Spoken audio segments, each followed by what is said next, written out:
నమస్తే, welcome to our channel. నేను సౌజన్య. Real ఎస్టేట్లో పెట్టుబడి పెట్టే వాళ్ళు మ్యాక్సిమం హైవేస్ వైపు ఎదురు చూస్తున్నారు అని చెప్పేసి టాక్ ఉంది. సో ఇప్పుడు మరి వరంగల్ హైవే వైపు ఇన్వెస్ట్మెంట్ పెట్టాలనుకునే వాళ్ళకి అది ఎంతవరకు సేఫ్, ఒకవేళ పెట్టినట్లయితే ఎప్పుడు డబుల్ అయ్యేటువంటి అవకాశం ఉంది? ఈ అంశానికి సంబంధించి మరిన్ని విషయాలు మనకు తెలియజేయడానికి ఈరోజు మనతో పాటు ఉన్నారు founder and CEO of realtor oxygen doctor Nandi Rameshwar Rao గారు ఉన్నారు. వారితో మాట్లాడదాం. నమస్తే అండి. నమస్తే అమ్మా. సో ఇన్వెస్ట్మెంట్ అనేది మ్యాక్సిమం హైవేస్ వైపే ఎక్కువ పెడుతూ ఉంటారు రియల్ ఎస్టేట్లో. సో మరి ఇప్పుడు వరంగల్ హైవే వైపు పెట్టడానికి చూస్తున్నటువంటి వాళ్ళకి మీరు ఇచ్చే సలహా ఏంటి? అసలు ఒకవేళ వరంగల్ హైవే వైపు పెడితే ఎప్పుడు డబుల్ అయ్యేటువంటి అవకాశం ఉంది? అసలు సేఫ్ అయినా అక్కడ పెట్టడం ఇన్వెస్ట్మెంట్ అనేది? ఇది మీ డౌటా లేదా పబ్లిక్ డౌటా? పబ్లిక్ డౌటే. నేను అడిగాను అనుకోండి, వాళ్ళు అడగలేరు కదా. నాకు ₹1 లేదో దాన్ని కొనుక్కుంటే మీరు అడిగితే ఫ్రీగా చెప్తాను. మిగతా ఇవన్నీ డబ్బులు తీసుకొని చెప్పే విషయాలమ్మా. నువ్వు ఓపెన్గా అడిగితే మరి మేము ఎట్లా బతకాలి? అయ్యో సరే, ఇది చాలా రోజులు కన్ఫ్యూజింగ్ సబ్జెక్ట్ అమ్మ. వరంగల్ హైవే, విజయవాడ హైవే అనేది గత 10-15 సంవత్సరాల్లో మా బ్రదర్ ఇన్ లానే ఒక యాదగిరిగుట్ట దగ్గర ల్యాండ్ తీసుకున్నారు. ఒక 10 years అయ్యి ఉంటుంది, బహుశా 10-12 years. 700-800 తీసుకున్నారు. ఇప్పుడు ఏం అప్రిషియేషన్ రాలేదు పెద్దగా. అదే 700 పెట్టి ఇక్కడ కొంటే ఈ పాటికి 7,000 అయిపోయేది. ఎందుకంటే రీజన్స్ ఉంటాయి. ఎప్పుడైనా రియల్ ఎస్టేట్ పెరగాలనుకుంటే మీకు కొన్ని అంశాలు ఉంటాయి. ఇప్పుడు 10th పాస్ అయితేనే ఇంటర్కి వెళ్తాం, ఇంటర్ పాస్ అయితే degree. There is a qualifying condition, అవునా? సో ఇక్కడ ఏమవుతుందంటే హైదరాబాద్లో వెస్ట్ జోన్ ఒకటే బాగా పెరిగింది. ఇది గచ్చిబౌలి, ఫైనాన్షియల్ డిస్ట్రిక్ట్, తెల్లాపూర్, కొల్లూరు, మోకిలా, శంకర్పల్లి బాగా పెరిగినాయి. ఈరోజు మోకిలా, శంకర్పల్లిలో గజం 60,000-80,000 చెప్తున్నారు మంచి బ్రాండెడ్ బిల్డర్స్. గజం అక్కడ ఏం ఇండస్ట్రీ లేవు. బట్ అక్కడ ఏంటంటే ఐటీ కారిడార్కి దగ్గర ఉంది. ఇక్కడికి వచ్చేసారు నువ్వు అడిగిన వరంగల్ హైవే ఈస్ట్. సో మొన్న ఈ మధ్యకాలంలో రేవంత్ రెడ్డి గారు లుక్ ఈస్ట్ అనే పాలసీ తీసుకొచ్చారు. లుక్ ఈస్ట్, అందరూ వెస్ట్ చూడకండి, ఈస్ట్ చూడండి అని చెప్పి లుక్ ఈస్ట్. అయితే గవర్నమెంట్లో ఎన్నో వాగ్దానాలు చేస్తారు ఓట్లు ఎలక్షన్కి వెళ్ళే ముందు. ఫ్యాబ్ సిటీ వస్తుందన్నా రాలేదు, ఎలక్ట్రానిక్ సిటీ వస్తుందన్నా రాలేదు, ఫార్మా సిటీ వచ్చాయా? రాలేదుగా, కానీ చెప్పారు. సో గవర్నమెంట్ వాళ్ళు చెప్పినలో ఎన్ని జరుగుతాయి, ఎన్ని జరగవు అనేది చూస్తే ఎందుకు జరగలేదు అది డిఫరెంట్ కోణంలో ఆలోచించాలి. ఎందుకంటే వాళ్ళకి కొన్ని ఛాలెంజెస్ ఉంటాయి. ల్యాండ్ పూలింగ్ ఉంటుంది, కొంతమంది ఓనర్స్ ఒప్పుకోరు, కొంతమంది గుడులు తీయలేరు, కొంతమంది మాస్కులు తీయలేరు, ఇవన్నీ కండిషన్ ఉంటాయి.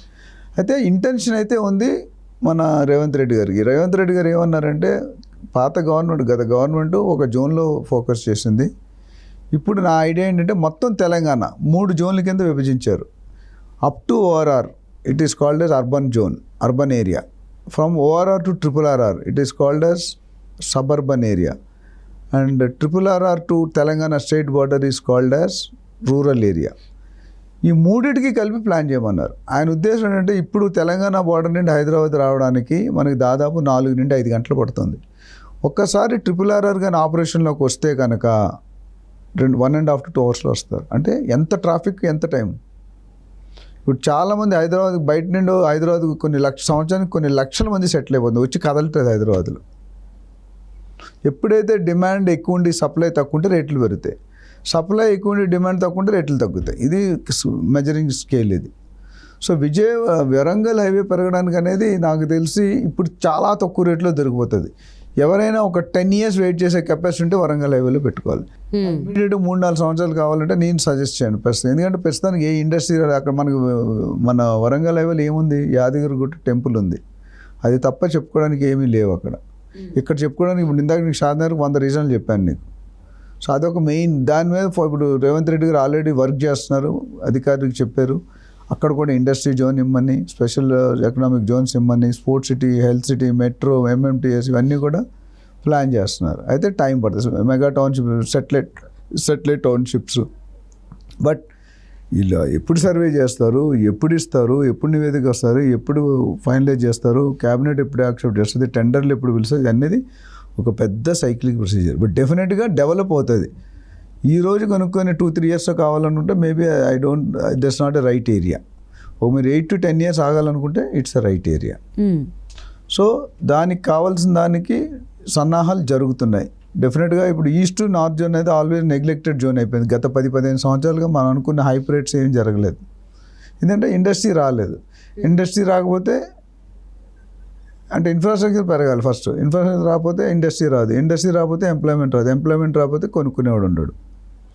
ఒక 3 లక్షల ఎంప్లాయ్మెంట్ వస్తే దాదాపు 15 లక్షల మంది అక్కడ ఫ్యామిలీ మెంబర్స్ స్టే చేస్తారు. ఒక ఫ్యామిలీకి 4-5 మెంబర్లు వేసుకున్నా. సో అది దాని తాలూకు ఇంపాక్ట్. సో అది చేయడానికి ఇంటెన్షన్ అయితే చూపించారు, బట్ టైం ఎందుకంటే RRR అవ్వడానికే మనకు జనరల్గా మన పొంగులేటి శ్రీనివాస్ రెడ్డి గారి కన్సర్న్ మినిస్టర్ ఎవరైతే ఉన్నారో ఆయన ఏమన్నారంటే మనం యాజ్ ఎర్లీ యాజ్ పాసిబుల్ మనం కంప్లీట్ చేయాలి. ఎందుకంటే RRR అయితే 120 కిలోమీటర్స్ పర్ అవర్ స్పీడ్ వెళ్ళిపోతాం. తెలంగాణ 1.5 అవర్లో ఎందుకు వస్తుంటే అలాగే వస్తాం. ఒకసారి కారుకి 120-130 కొడితే 2 అవర్స్లో ఇక్కడ ఉంటాం. Very big change. But RRR complete అవడం అనేది చాలా పెద్ద సబ్జెక్ట్. మనకు ORR కూడా చాలా సంవత్సరాలు పట్టింది.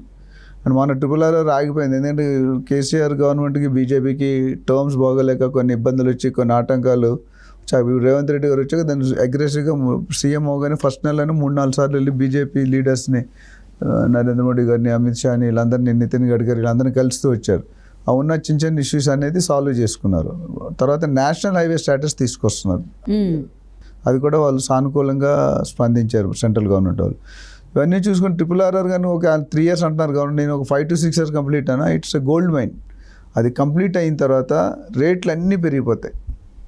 ఇప్పుడు గత 7-8 నెలలుగా ఎవరు రేట్లు పెంచలేదు మీరు చూసుకుంటే, ఎందుకంటే ఎలక్షన్ కోడ్ వచ్చింది. మనకి తెలంగాణకు ఒక డిసడ్వాంటేజ్ ఏంటంటే 3 సార్లు ఎలక్షన్ వస్తాయి, ఒకటి అసెంబ్లీ, ఒకటి లోక్సభ, ఒకటి మున్సిపల్ ఎలక్షన్స్. ఏపీలో అసెంబ్లీ, లోక్సభ ఒకటేసారి వస్తుంది. వాళ్ళకి మనమే 3 నెలలు రిస్క్ తక్కువ. మీరు గమనిస్తాయి తెలంగాణకి ఎప్పుడు కూడా ఇది డిసడ్వాంటేజ్. ఎందుకంటే ఎలక్షన్ వచ్చిందంటే ఆనవాయితీగా 3 నెలలు ముందు 3 నెలల తర్వాత కొద్దిగా స్లో డౌన్ అవుతుంది. సంక్రాంతి వస్తే ఆనవాయితీగా ఇల్లు అల్లుకొని అండ్ అదే చెప్తారు కదా బూర్లు ఉంటాయి పిండి వంటలు, అట్లా ఆనవాయితీగా ఎలక్షన్ కూడా వచ్చినప్పుడు ఆనవాయితీగా రేట్లు అనేది కొద్దిగా వెయిట్ అండ్ వాచ్లో ఉంటారు. ఇంపార్టెంట్ రిక్వైర్మెంట్స్ కొనుక్కుంటారు, కొద్ది లాంగ్ టర్మ్ ఇన్వెస్ట్మెంట్లు లేదా ట్రేడింగ్ వాళ్ళు కొద్దిగా స్లో డౌన్ అవుతారు. సో ఎట్టగలికి కూడా వరంగల్ హైవే చూసుకుంటే కనుక మీరు ప్రస్తుతం అంటే డెవలప్ అయ్యే పరిస్థితి రాలేదు, ఇంకా డెవలప్ అవ్వాలి. దానికి కావాలంటే దానికి కావాల్సిన పరికరాలు ఇప్పుడు అరేంజ్ చేస్తున్నారు. అంటే ఒకవేళ ఇప్పుడు కనుక ఇన్వెస్ట్మెంట్ చేస్తే ఎప్పుడు డబ్బులు అయ్యేటువంటి అవకాశం ఉంది? అప్రిసియేషన్ ఎప్పుడు వస్తుంది? 10 years మినిమం ఆగాలమ్మా, 8 to 10 years తక్కువ కాదు. అంటే ఇవన్నీ కూడా ఎప్పుడు గవర్నమెంట్ చెప్పని ఒకళ్ళు ఇంప్లిమెంట్ చేస్తే ఈ మెట్రో ఇండస్ట్రీ. ఇప్పుడు మీరు తెలుసుకోవాల్సిన ఫ్యాక్ట్ అంటే ఇండియాలో 50 లక్షల మంది IT ఎంప్లాయీస్ ఉన్నారు. అందులో బెంగళూరులో ఒక 10 lakhs, హైదరాబాద్లో ఒక 10 lakhs, మిగతా 30 lakhs 28 రాష్ట్రాలు. ఈ 10 lakhsలో మీకు తెలియాల్సిన మంచి ఫ్యాక్ట్ అంటే ఈస్ట్ జోన్ నుండి 3 లక్షల మంది ట్రావెల్ చేస్తున్నారు వెస్ట్ జోన్కి. సో అక్కడ అందుకని ఈస్ట్ జోన్కి ఈ ఫెసిలిటీస్ పెడితే అక్కడ వాళ్ళు ఇక్కడ రారుగా. సపోజ్ అక్కడ ఒక ఇన్ఫోసిస్, పోచారంలో ఇన్ఫోసిస్ అని పెట్టారు పోచారంలో, అది తప్ప ఇప్పుడు పెద్దగా డెవలప్మెంట్ అవ్వాలి. యాదగిరి సైడ్ ఇంకేమైంది పిలిగ్రిమేజ్ ఎవరు జనాలు ఉండరు, వచ్చి చూసి వెళ్ళిపోతారు, ఉండే స్టేజ్ లేదు. ఇక్కడికి వచ్చేసరికి ఈ ఇండస్ట్రీ అనేది రావాలనుకుంటే వీళ్ళు నిజంగా ఏవైతే మన ఓవరాల్గా డిస్కషన్ జరుగుతున్నాయో ఇంప్లిమెంట్ చేయాలి. సో ఒకవేళ అక్కడ కూడా IT కారిడార్ వచ్చింది అనుకోండి, ఈ 3 లక్షల 4 లక్షల అక్కడే ఉండిపోతారుగా, అప్పుడు అక్కడ డెవలప్ అవుతుంది. ఇప్పుడు IT ఇండస్ట్రీస్ ఎక్కడా లేవు. విజయవాడ హైవే కానీ వరంగల్ రామోజీ ఫిలిం సిటీ అక్కడ ఉంది, ఇక్కడ నుంచి 2 ఎంటర్టైన్మెంట్, ఇది పిల్లిగ్రిమేజ్ అది ఎంటర్టైన్మెంట్. వెళ్ళి చూసి రావడం కూడా అక్కడ వెళ్ళి ఉండిపోరు కదా. రామోజీ ఫిలిం సిటీ ఉన్నదని అక్కడ ఉంటారు, ఇల్లుకి తీసుకొని అక్కడ కొనుక్కునే ల్యాండ్ కూడా అప్రిషియేట్ కాలేదు. సో ఇది వాస్తవం. ఇప్పుడు ఎవరైనా అప్రిషియేట్ పెట్టుకోవాలనుకుంటే అప్రిషియేషన్ కావాలంటే that is not the right place. Holding capacity ఉందంటే పెట్టుకోవచ్చు, ఎందుకంటే అన్నిటికంటే రేట్లు అక్కడ తక్కువ ఉన్నాయి. విజయవాడ హైవే వరంగల్ హైవే మీకు చాలా తక్కువలో దొరికిపోతాయి. బట్ ఎప్పుడైనా పిండిగోలు తిరుట్టు కదా, ఎప్పుడైతే రిస్క్ తీసుకుంటారో ప్రాఫిట్ ఎక్కువ ఉంటుంది. ఇండియాలో బిగ్గెస్ట్ ప్రాబ్లం ఏంటంటే రిస్క్ తీసుకోరు, ప్లస్ సరైన అడ్వైస్ తీసుకోరు. ఎప్పుడు డబ్బులు కష్టపడి లైఫ్లో మధ్యతరగతి కుటుంబం మీలాంటి వాళ్ళు మాలాంటి వాళ్ళు లైఫ్లో ఒక్కసారి కానీ 2 సార్లు కానీ కొనుక్కుంటారు. ఆ కొనుక్కునే దెబ్బ పడింది అనుకోండి. ఇప్పుడు జూనియర్ NTR గారి పరిస్థితి చూడండి, ఎంత పీస్ ఆఫ్ మైండ్ దెబ్బతిన్నది, సరిగ్గా చూసుకోలేదు. అందుకని ఈజ్ ఆల్వేస్ బెటర్. నేను ప్రతి వీడియోలో కూడా చెప్తాను, take appointment of any professional realtor and try to work. ఎందుకంటే రియల్టర్ ఆక్సిజన్ ఏజెంట్స్ మేము అదే ట్రైనింగ్ ఇస్తాం. కస్టమర్ దగ్గర బ్రోకరేజ్ తీసుకోవడం ప్రైమ్ ఇంపార్టెన్స్ కాదు, మీ సర్వీస్ ఇవ్వడం ఇంపార్టెంట్. కస్టమర్ తాలూకా ప్రాబ్లం ఏంటి, కస్టమర్ తాలూకా అండర్స్టాండింగ్, దేనికి నీ నుండి వచ్చాడు. మీరు సరైన service, brokerage will be a by product of your service. నాకు బ్రోకరేజ్ కావాలని సెల్లర్స్ నిరికి బయర్స్ నిరికిస్తే మనకే ఇబ్బంది పడతాం. అంటే లైఫ్ అంతా ఖర్చు చేస్తారు కదా మనల్ని, ఆ పాపం మనకు తగులుతుంది. సో నేను చెప్పేది ఏంటంటే క్లియర్గా ఉండండి. మీ సర్వీస్ ఛార్జెస్ ఎంతో చెప్పండి, 1-2%, బట్ ఆ సర్వీస్ మంచిగా ఇవ్వండి. డెఫినెట్గా రియల్ ఎస్టేట్ అనేది లాంగ్ టర్మ్ బిజినెస్. సో విజయవాడలో వరంగల్ హైవేలో పెట్టుకోవాలనుకుంటే కొంచెం రీథింక్ చేసి పెట్టుకోమని చెప్పు. Okay, thank you so much అండి. రైట్.